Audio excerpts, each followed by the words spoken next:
for Dr. Ernst. I was just at the AIDS meeting in Serbia, and they were talking about it. There was a study of French physicians really not wanting to do rapid HIV testing. One of the reasons they speculated is that the yield was so low that they were not really being reinforced.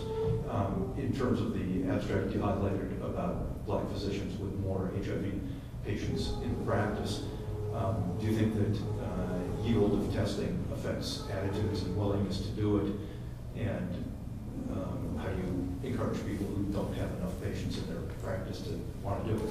So just to correct one thing you said, it was black physicians that had a larger number of black patients rather than HIV-infected patients in their practice in sort of the best in screening. So I think that is a huge factor. In other words,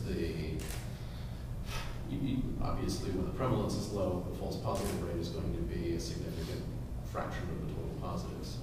I think that said, even in the United States, the prevalence of HIV is sufficient, and the prevalence of undiagnosed HIV is sufficient, but I think still enhanced access is important, and physicians should be urging their patients to be tested.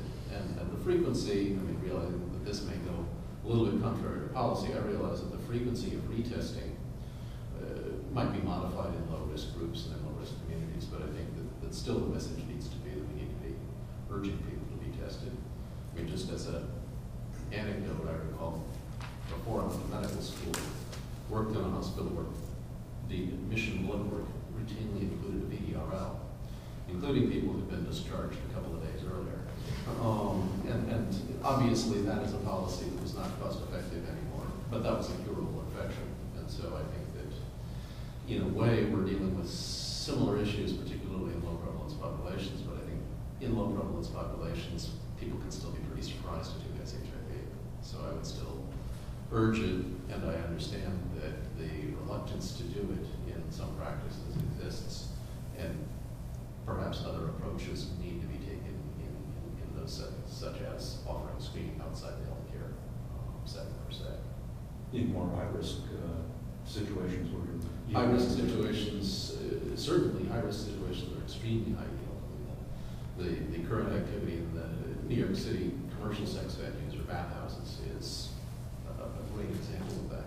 But I think also emergency departments where many people in a community only come, that's their only encounter with the healthcare system, is another place where having a very low barrier to testing